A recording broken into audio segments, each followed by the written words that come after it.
All right, today we're going to bring a retractable gate. Instructions are included. They give you templates, all right? These are sticker templates that you can put in there before you actually start drilling.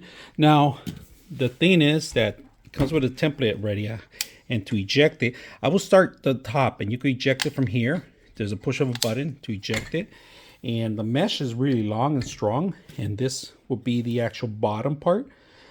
This will be the actual top, all right? So you can know that you hook it up. And if you have a fourth wall, like a 2-corner wall, this could go fine, but we're only going to do 2 drills on it. So we're going to set it up and see how it works. Okay, so currently we're going to set it up in here. We've been using this box to cover it up because we have a cat and a dog, and we don't want them to keep crossing because of the shedding. Too much hair out there. We're going to go ahead and clean it out and make sure we keep it close. So let's go ahead and do that. All right, like I said, we're gonna throw the template first. So we want to make sure that you got one here.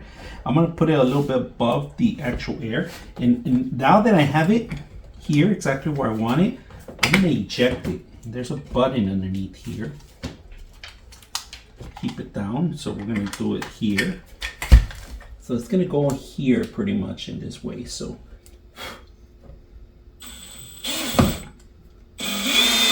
there's one.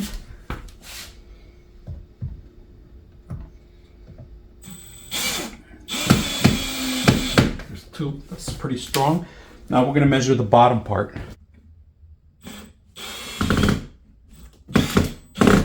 All right.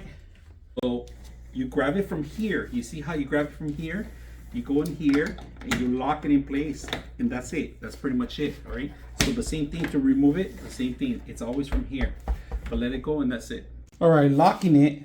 It says here unlock. We're gonna lock it. So right now we can unlock this. You have to push the button to lock it, right? When you push the button, you can, look at that.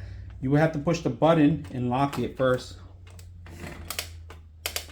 Lock it. Let go of the button, and that's how you unlock it. That's a safety mechanism. I'm gonna keep it as is right now, so I can open it and close it. I don't have kids, I have dogs that cannot open it. But if I ever want to lock it, look at that. And then I can't even unlock it. That's like a permanent thing for guests that are coming in. But to unlock it, you have to push a button. Let go of the button, all right? Look at that. Simple. Just to show you how long this thing is, it's really long. It keeps going forward, forward. Look at this. Look how long it is. I don't need too much. This is pretty much the longest it goes, but then you want to make sure you bring it back. Keep your dogs outside. They won't come in. Perfect for them. They can see you. You can see them. Look at that. Very simple.